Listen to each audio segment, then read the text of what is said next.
춤 안에는 사랑을 놀이하는 춤인데, 사랑에 대한 처음에 만나게 되는 그 사랑에 대한 설레임, 그리고 또 다가가기 위한 용기, 그리고 또 사랑을 하는 열정들, 그러다가 또 이별, 그리고 그 사랑을 그리워하는 향수, 이런 내용들이 그 탱고라는 춤 안에는 항상 담겨져 있는 것이에요.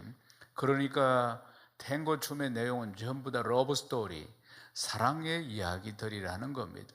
춤추는 모든 모습들이 다 그 사랑을 노래하고 이야기하는 것이에요.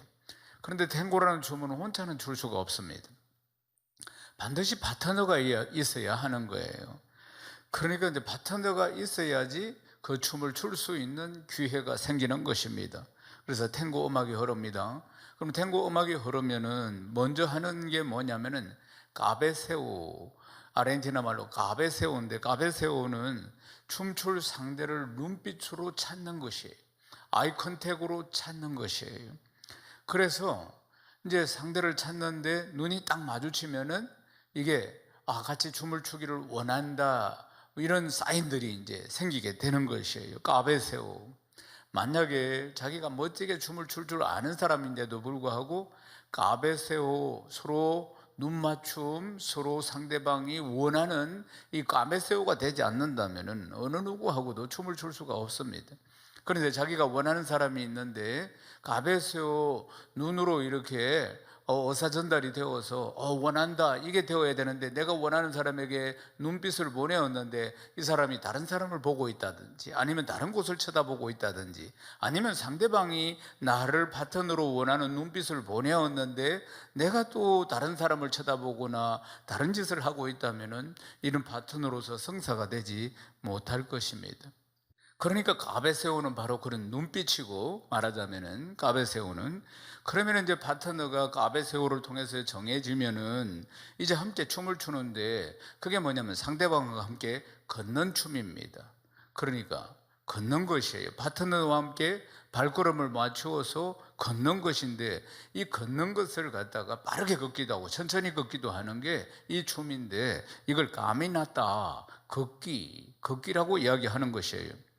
그래서 이제 까베세오를 통해서 이제 서로 눈빛으로 파트너가 되었다. 그 다음 동작이 뭐냐? 까미나따.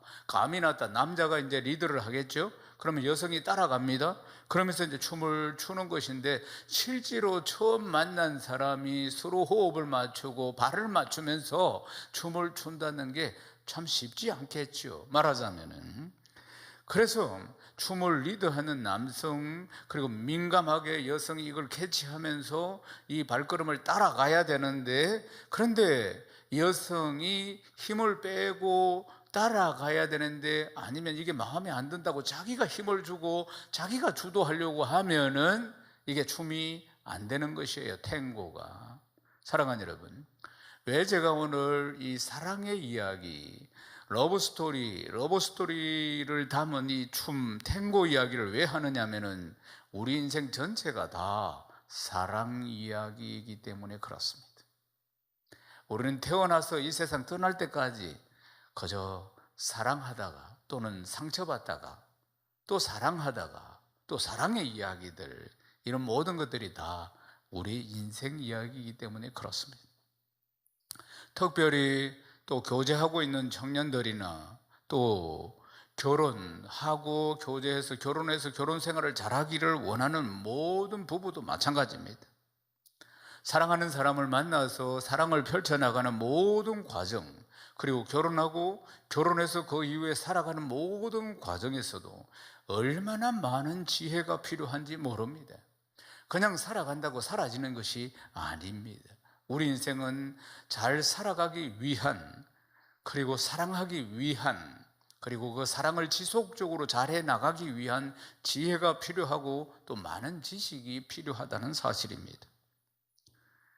그래서 이런 내 인생의 사랑 이야기들을, 내 사랑의 이 스토리를 잘 담아서 인생을 아름답게 펼쳐가야 하는 것이죠.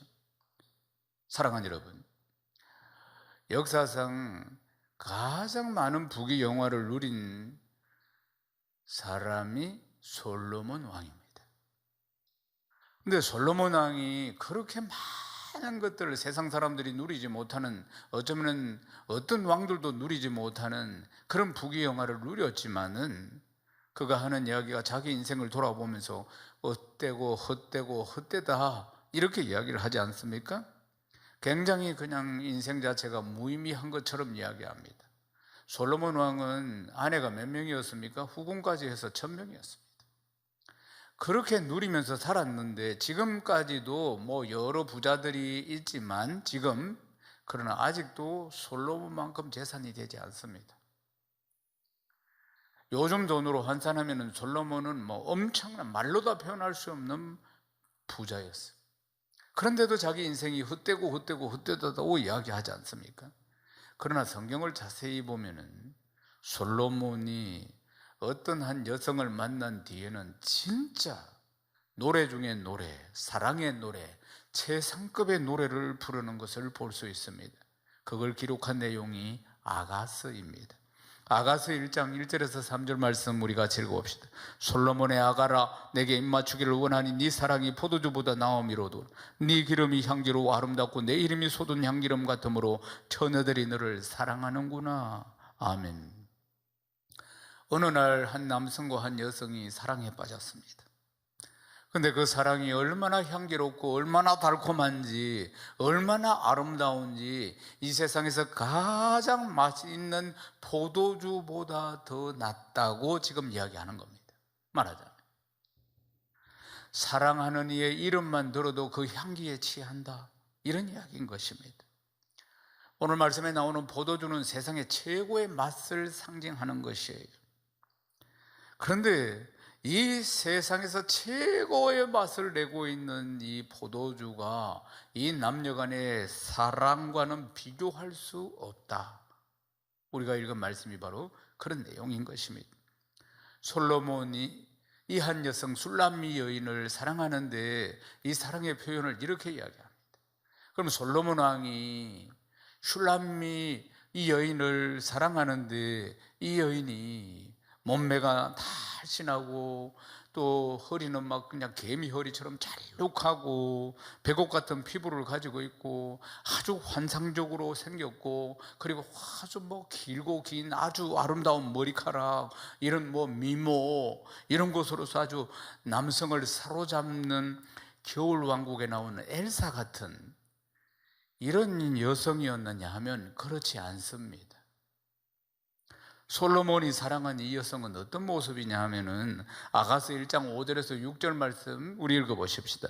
예루살렘 딸들아, 내가 비록 검으나 아름다우니 계달의 장막 같을지라도 솔로몬의 희장과도 같구나. 내가 햇볕에 쬐어서 그 무서름할지라도 헐겨보지 않을 것은 내 어머니의 아들들이 나에게 놓아여 포도원 지기로 살았습니다.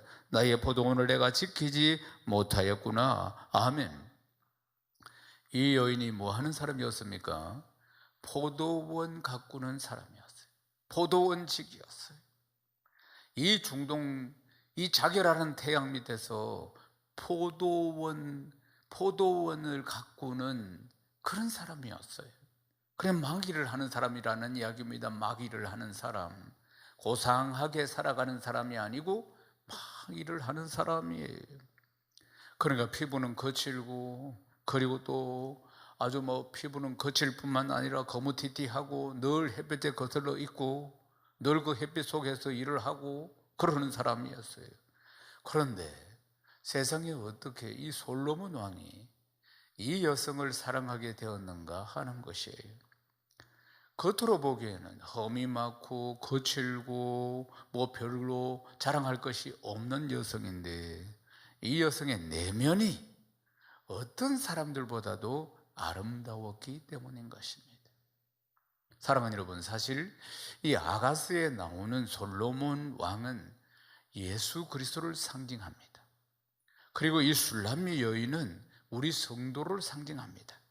성경은 그렇게 해석합니다. 그러니까 이 아가스는 정말 노래 중에 노래라고 할 수 있는 것입니다. 그리스도께 비친 우리의 모습은 어떤 모습일까요? 우리는 내가 생각할 때 나는 정말 허물이 많고 부족하고 예수 믿고 구원받았다 하지만은 늘 넘어지기도 하고 연약하고 우리 안에는 내 자신을 다른 사람에겐 다 말할 수 없는 부끄러움들이 참 많이 있어요. 그런데 우리 주님은 나를 어떻게 보시느냐, 우리 주님은 우리를 어떻게 보시느냐 하는 것이에요. 우리 주님은 아름다운 신부로, 친구로, 사랑하는 자로 우리를 보신다는 것이에요. 왜 그렇게 보실까요? 실제로 우리는 부족하고 연약하고 늘 넘어지고 이런 사람인데도 불구하고 왜 우리 주님은 이렇게 사랑스럽게 우리를 보실까요? 그것은 당신께서 목숨 바쳐서 우리를 구원하셨기 때문입니다. 그 보혈의 피로 우리의 과거의 죄와 현재의 죄와 미래의 죄를 다 씻어 주셨기 때문에 그런 것입니다. 사랑하는 여러분, 예수 그리스도의 보혈로 우리의 허물들을 다, 우리의 죄악들을 다 씻어 주시고 성결하게 거룩하게 만들어 주셨기 때문에 우리 주님은 우리를 보실 때 그 모습을 보시는 것입니다. 사랑하는 여러분, 우리 주님은 늘 우리를 사랑하십니다. 사랑하는 대로 솔로몬 왕이 슐라민 여인을 사랑하듯이 그렇게 사랑하시는데, 그런데 우리가 주님의 그 사랑을 무시하고 새 사랑을 사랑하고 세상을 쾌락을 사랑하고 그렇게 살아간다면 이것처럼 큰 비극이 어디에 있겠습니까? 사랑하는 여러분, 우리 인생에 그렇게 갈망하는 참사랑, 행복은 오직 그리스도 안에 있습니다. 그리스도 안에 있습니다. 그리스도를 만나야 참 행복을 만나게 되는 것이고, 그리스도를 만나야지 고생하고 헤매는 내 인생의 방황이 끝나는 것입니다. 그리고는 그리스도께서 주시는 안식과 평안과 생명을 얻고 누리게 되는 것입니다. 그리스도 안에만, 그리스도 안에서만 의와 평강과 희락이 있는 것입니다. 누구든지 그리스도를 만나고 그리스도의 그 뜨겁고 달콤한 사랑을 맛본 사람은 그 사랑을 떠나지 않습니다. 세상에는 볼 수도 없고 찾을 수도 비교할 수도 없는 그 아름다운 사랑이 그리스도 안에 있기 때문인 것입니다. 사랑하는 여러분, 성도는 완전하시고 아름다우신 그리스도에게만 눈을 맞추고 값에 세워 한 걸음 한 걸음 값이 났다, 한 걸음 한 걸음 그리스도의 걸음을 따라서 행복한 인생의 춤을 함께 출 때 그리스도와 함께, 신랑 되시는 그리스도와 함께, 그럴 때 가장 행복하고 가장 복된 삶이 된다는 것을 믿으시기를 주님의 이름으로 축원합니다. 사랑하는 여러분, 창세기 24장은 창세기 중에서 가장 긴 절 67절로 구성이 되어 있습니다. 그러니까 이삭의 아내를 선택하는 과정을 그렇게 상세하게 기록하고 있습니다. 왜 이렇게 가장 길게 기록했을까요? 그것은 가장 중요하기 때문에 그런 것입니다. 인생의 사랑, 이것이 얼마나 중요합니까? 특히 성도는 무엇을 사랑해야 하고 어떻게 사랑해야 하고 왜 사랑해야 되는지, 그래서 인생의 이 사랑의 스토리를 펼치는 이 인생을 어떻게 살아야 하는지 우리에게 들려주기 위해서 이렇게 길고 길게 구구절절히 기록해서 우리에게 알려주고 계신 것입니다. 어머니가 세상 떠난 뒤에 이삭이 깊은 상심에 빠진 것은 틀림없습니다. 어머니가 돌아가신 지, 사라가 세상 떠난 지 3년이 지나갈 즈음이었어요. 여전히 어머니를 그리워하고 어머니 떠난 슬픔 속에 잠겨있는 40살 노총각입니다. 가나안 땅에 여성이 없었겠습니까? 가나안 땅에도 많은 처녀들이 있었겠죠. 그런데 남자들은 자기의 이상형이 있어요. 자기가 찾는 스타일이 있는데 주로 보면은 자기 어머니가 많습니다. 그래서 이삭은 자기 어머니 사라와 같은 그런 스타일의 여성을 찾았을 것입니다. 그러나 가나안 땅은 없었습니다. 40이 될 때까지도 없었던 것이에요. 이삭의 인품은 어떻습니까? 이삭의 인품 훌륭합니다. 사랑하는 여러분, 적극적이며 순종하는 삶을 사는 사람이 이삭입니다. 절정이 어디입니까? 모리아산 아닙니까? 모리아산에 그 아버지 아브라함이 번제물로 묶어가지고 칼을 치려고 할 때까지도 순종한 사람이 이삭입니다. 이삭의 삶의 습관이 뭡니까? 순종입니다. 하나님 말씀 앞에 순종하는 것이고, 그 아버지에게 순종하는 모습을 보십시오. 언제나 순종이에요. 사랑하는 여러분, 이것이 이 이삭의 삶의 습관입니다. 그런데 이방신을 섬기는 가나안 땅의 여성들하고는 영적인 코드가 맞지 않는 겁니다. 그들은 하나님을 모르지요. 이방신 섬기고 있지요. 하나님에 대해서 부정적이지요. 그러니까 코드가 안 맞는 것이죠. 그리고 또 보면은 이 사람들은 하나님 앞에 순종하는 사람들도 아니지요. 그러니까 삶 자체가 자기 중심적인 삶을 살아가는 사람들이죠. 그러니까 이삭과의 사랑이 이루어질 수 없는 것이에요. 영적인 코드, 우리 믿는 사람에게는 이것처럼 중요한 게 어디 있겠습니까? 자기 중심적인 사랑과는 영적인 코드가 안 맞습니다. 자기 중심적인 사람과는 영적인 연합이 안 된다는 것입니다. 사랑하는 여러분, 결국 아브라함이 이삭의 신부를 찾기 위해서 이삭이 나이가 40일 될 때까지 이 문제가 해결이 안 됐기 때문에, 그러니까 이제는 아브라함도 세상 살 날이 얼마 남지 않아서 자기가 직접 나섭니다. 그래서 아브라함이 이 문제를 해결하기 위해서 직접 나서는데 자기가 가장 신뢰하는 늙은 종을 불러가지고 하란, 그러니까 이전에 살던 그곳, 친척들이 살고 있는 그곳에 이 가장 믿는 늙은 종을 보내어서 아들 이삭의 아내를 데리고 오게 하려고 합니다. 창세기 24장 2절에서 4절입니다. 읽겠습니다. 아브라함이 자기 집 모든 소유를 맡은 늙은 종에게 이르되, 청하건대 내 허벅지 밑에 네 손을 넣어라. 내가 너에게 하늘의 하나님 땅의 하나님이신 여호와를 가리켜 맹세하게 하노니, 너는 내가 거주하는 이 지방 가나안 족속의 딸 중에서 내 아들을 위하여 아내를 택하지 말고 내 고향 내 족속에게로 가서 내 아들 이삭을 위하여 아내를 택하라. 고대의 풍습 중에, 그러니까 어떤 중대한 일을 이 사람에게 위임할 때, 이 사람에게 위탁할 때, 그때 보면 의식이 있었는데, 그 일을 위임하는 사람은 위임을 받는 사람의 손바닥 위에 엉덩이를 깔고 앉는 의식입니다. 이 의식은 그러니까 그 사람에게 자신의 생명이 달렸다, 이런 의미를 가지고 있는 것이에요.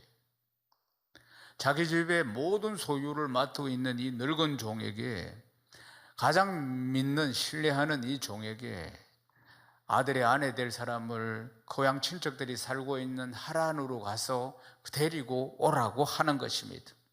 그리고 자기가 가지고 있는 재산에 좋은 것들을, 그리고 많이 가져가는 정도가 아니고 전부 다 가져가서라도 그걸 주고 데리고 오라고 하는 것입니다. 창세기 24장 10절 말씀입니다. 읽겠습니다. 이에 종이 그 주인의 낙타 중 10匹를 끌고 떠났는데 곧 그의 주인의 모든 좋은 것을 가지고 떠나 메소포타미아로 가서 나홀의 성에 이르르. 아멘. 그러니까 아브라함의 이 늙은 종이, 가장 신뢰하는 종이, 전 재산을 컨트롤하고 있는 이 종이 이제 낙타 10匹에다가 이 집의 모든 좋은 것은 다 실었습니다. 그리고 하란에 있는 나홀성을 향해서 떠납니다. 창세기 24장 5절입니다. 종이 이르되, 여자가 나를 따라 이 땅으로 오려고 하지 아니하거든 내가 주인의 아들을 주인이 나오신 땅으로 인도하여 돌아가리까. 그러나 아브라함은 거절합니다. 아브라함은 여호와 이레의 하나님을 확실하게 믿었습니다. 하나님께서 친히 이삭의 신부를 이미 여호와 이레의 하나님이 다 예비하셨다는 사실을 확실히 믿습니다. 그리고 이삭의 아내가 될 이 신부, 이 이 신부의 성품에서 가장 중요한 것은 믿음과 순종이 가장 중요하다는 것이에요. 창세기 24장 6절입니다. 같이 읽겠습니다. 아브라함이 그에게 이르되 내 아들을 그리로 데리고 돌아가지 아니하도록 하라. 그러니까 안 된다, 이삭을 데리고 갈 수는 없다. 믿음과 순종이 제일 중요하다. 이삭의 아내가 될 사람은. 아브라함이 하나님께서 어느 날 찾아오셔가지고 고향 친척 아비집을 떠나라 말씀하셨을 때 그 말씀 하나 딱 듣고 그대로 미련 없이 떠났습니다. 그리고는 이 엄청난 위대한 복을 지금 누리고 있다는 사실에 대해서 아브라함은 간증자입니다. 아브라함의 하나님, 이삭의 하나님, 야곱의 하나님 아니겠습니까? 그러니까 하나님께서 약속의 말씀을 주셨으니까 아들 이삭의 아내를 반드시 예비하고 계실 것이고 고향 아비 집을 떠날 것이라는 것이, 분명히 그 예비된 신부는, 하나님이 주시고자 하는 신부는 마땅히 고향과 아비 집을 떠나서 올 것이라고 확신했던 것입니다. 아브라함과 사라가 떠났듯이 이삭의 아내가 될 신부, 그도 역시 자신의 옛 터전에서 떠나야 했던 것입니다. 사랑하는 여러분, 우리 믿는 사람은 날마다 떠납니다. 세상으로부터 떠나는 것입니다. 육신의 정욕과 안목의 정욕과 이 세상의 자랑으로부터 매일매일 떠나는 것이에요. 우리가 세상 이 가치관으로 살지 않고 하나님 나라 가치관을 붙들고 엄습해오는 이 세상 풍속을 쫓아가지 않고 떠나는 것이에요. 우리도 역시 떠나야 하는 줄로 믿습니다. 창세기 24장 7절에서 8절 말씀 읽겠습니다.